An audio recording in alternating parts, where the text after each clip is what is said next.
भाई किसी मित्र ने, किसी महिला ने एक प्रॉब्लम भेजी है कमेंट में। और पिछले 2 सालों में वो 2 या 3 बार अपने बारे में लिख चुकी हैं। और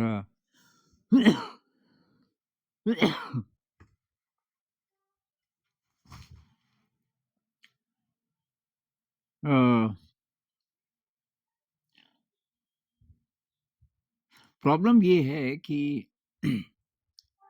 उनको अक्सर, और पिछले 2 सालों से ज़्यादा हो रहा है, ये एक सन्नाटा हो जाता है।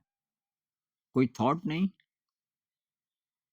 कोई मेमोरी नहीं, और शरीर इनएक्टिव हो गया। उस समय वो चल फिर भी नहीं सकती। और अब बहुत कितना विस्तार से कोई लिख सकता है। कमेंट में ज़्यादा तो लिखा नहीं जा सकता, लेकिन मेरे ख्याल से उनकी मेमोरी भी चली जाती है उस बीच। और वो कहती हैं कि जैसे मैं मर ही गई समझो, मेरा शरीर, मेरा मन खत्म। तो ना बॉडी है, ना माइंड है, ना कोई ऑब्जर्वर है, अवेयरनेस भी नहीं। अवेयरनेस भी खत्म हो जाती है बीच-बीच में, और ये अक्सर होता है उनको। और फिर वो कह रही है कि बचपन से भी होता था थोड़ा बहुत, लेकिन बचपन में ज़्यादा सीरियसली नहीं लिया होगा इन्होंने, लेकिन पिछले 2 सालों से कुछ ज़्यादा हो रहा है। इन्होंने विपश्यना कोर्सेज़ भी किए, और शायद इसलिए कि ये ठीक हो जाए। इसको उन्होंने डिसऑर्डर समझा होगा। ये अच्छा हुआ कि डॉक्टर के पास मेरे ख़्याल से वो नहीं गई अभी तक। तो भई यही तो पतंजलि जी बोल रहे हैं कि ये धारणा के बाद जो ध्यान आता है, तो ध्यान में यही तो है, सब खत्म हो जाता है। कृष्णमूर्तिज़ नोटबुक एक किताब का नाम है, कृष्णमूर्तिज़ नोटबुक। मैंने उस पे एक वीडियो भी बनाया कुछ दिन पहले। उसमें कृष्ण जी बार-बार डिस्क्राइब करते हैं, उनको ये होता था, अक्सर, मतलब हर दूसरे-तीसरे दिन शायद हो ही जाता था कि मैं हूँ ही नहीं, खत्म।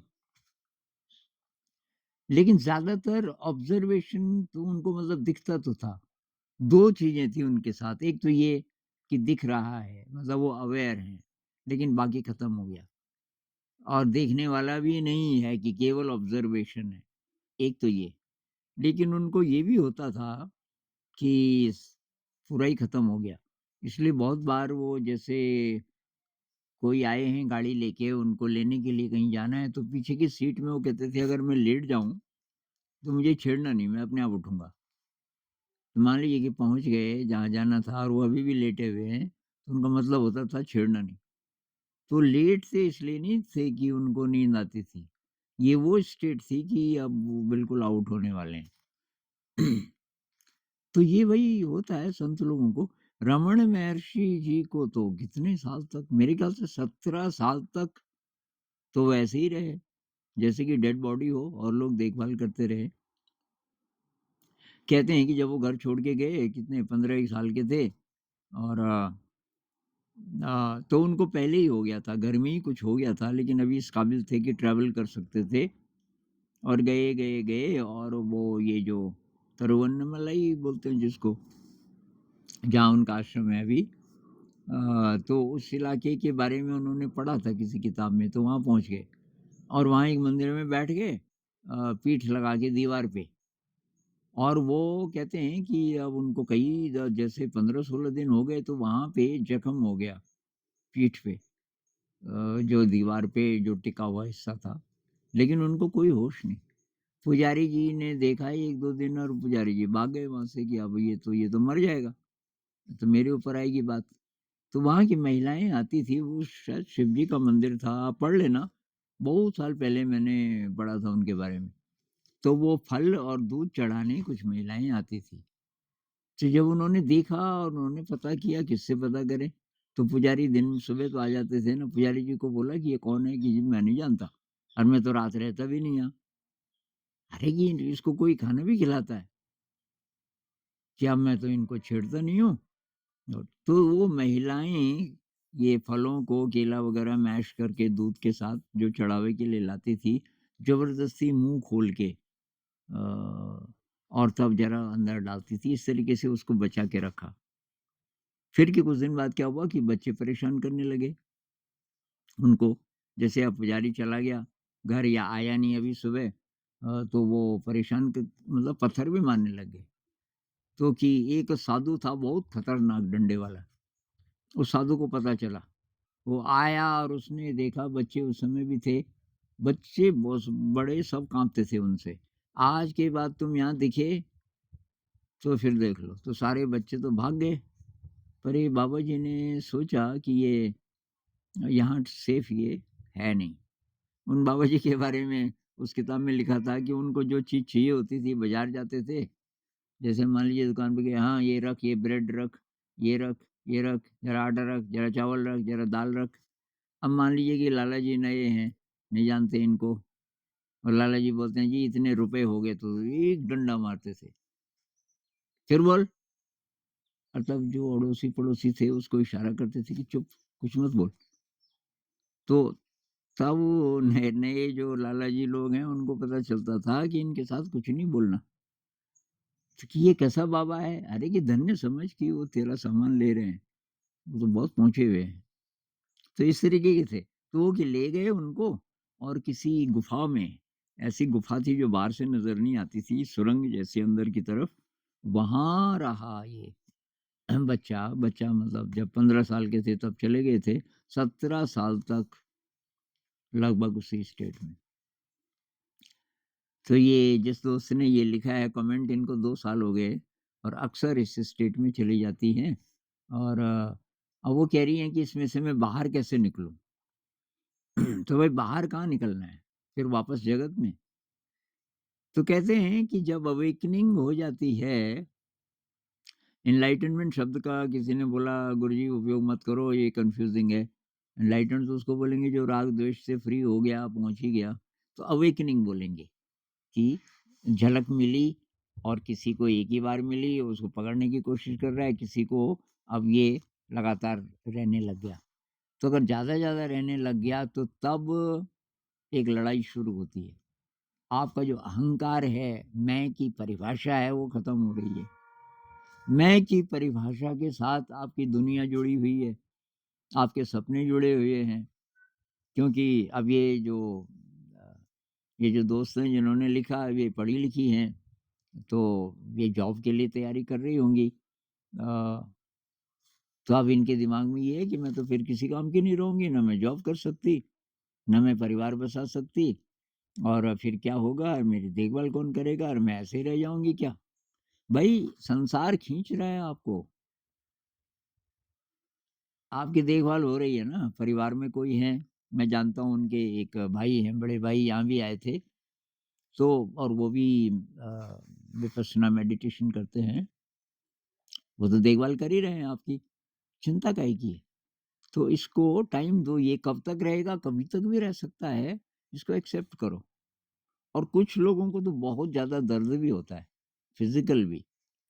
एक तो है ना ये साइकोलॉजिकल साइकोलॉजिकल दर्द या द्वंद, ये तो ईगो के कारण होता है।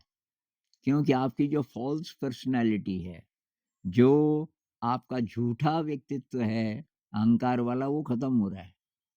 वो ख़त्म हो रहा है, परमात्मा अपनी तरफ ले जा रहा है आपको। और आपके अंदर वो शक्ति है कि आप तो बिना कुछ किए बचपन से ही पिछले जन्मों की आपकी तपस्या होगी। अब आप परेशान इसलिए हैं कि आप दुनिया को नहीं छोड़ना चाहती। तो भई एक दिन तो छोड़ना ही है ना इस जगत को। ये पता तो लगाना ही है कि ये जो शरीर है इसके पार हम कुछ हैं, वो आपको पता चल रहा है। तो उस स्टेट के साथ आप और दोस्ती करो। जो भी हो रहा है, उससे बाहर निकलने की कोशिश मत करो। हो सकता है ऐसा समय आए, ये एक फ़ेज़ हो, कुछ समय के बाद ऐसा हो कि अ, आप अपनी मर्ज़ी से मतलब दुनिया में भी रह पा रही हैं और बहुत डीप भी जा सकती हैं। हो सकता है ऐसा समय आए, लेकिन मान लीजिए कि संसार के काबिल आप नहीं रही। मान लीजिए कि आप अब जॉब नहीं कर पाएँगी, आप परिवार नहीं बसा पाएँगी, तो क्या प्रॉब्लम क्या है? तो शरीर को क्या चाहिए? रोटी चाहिए, कपड़ा चाहिए, सोने के लिए बिस्तर चाहिए और क्या चाहिए? आपकी ये दैनिक जीवन के कार्य कौन से कार्य?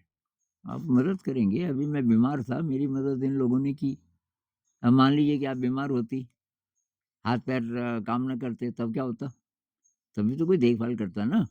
अभी तो सब ठीक-ठाक है और ये जो आप असहाय महसूस कर रही हैं, ये इसलिए कि आपके अंदर कोई दिव्य ऊर्जा जाग गई है, जिसके लिए हमने जन्म लिया। तो आपकी अवेकनिंग तो हो गई। अब वो जो अवेकन्ड स्टेट है, जो जागृत अवस्था है, उसका और ये जो बाहर की दुनिया का आप तालमेल नहीं बिठा पा रही हैं, ये तालमेल बैठेगा भी नहीं, जब तक आप साइकोलॉजिकली दुनिया को छोड़ नहीं देती। साइकोलॉजिकली मतलब इस पे कुछ डिपेंडेंस नहीं है। आप हैं और ईश्वर है और बार-बार आप उनके कॉन्टैक्ट में चली जा रही हैं। वहाँ जाने के लिए यही तो शर्त है ना, ये स्टिलनेस आ जाए। कुछ नहीं, कोई मेमोरी नहीं, कोई I नहीं, कोई अहंकार नहीं। उस स्टेट में आप अक्सर पहुँच जाती हैं। तो उस स्टेट में पहुँचने के लिए तो इतने-इतने जन्मों से कितने-कितने लोग कोशिश करते हैं। ये ऋषि-मुनि तपस्या कर के हार गए। उनको ये स्टेट नहीं मिलती, आपको अपने आप मिल गई।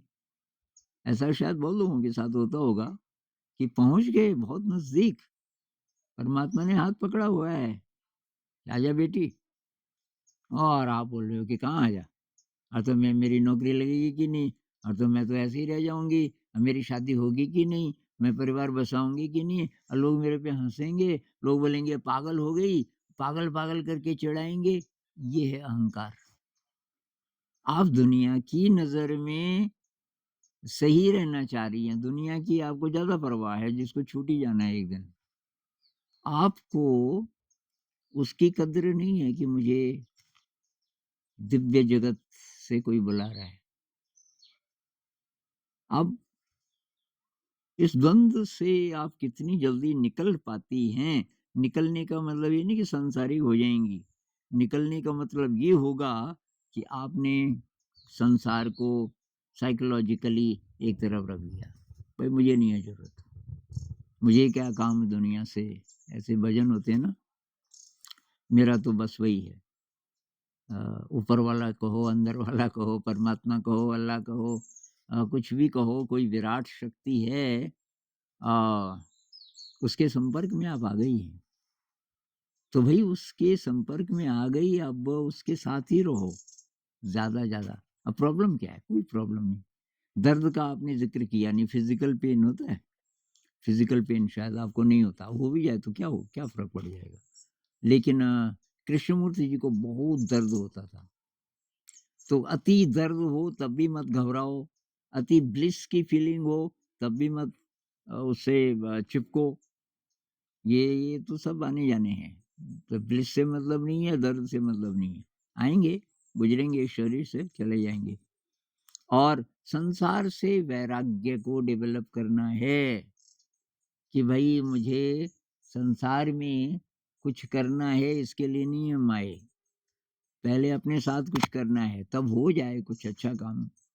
इच्छा तो होनी चाहिए, संसार के लिए भी कुछ करें, पर पहले हम अपनी जो विराट शक्ति है उसको पहचानें और उसके साथ एक होने की कोशिश करें, जो कि आपके साथ अपने आप हो रहा है।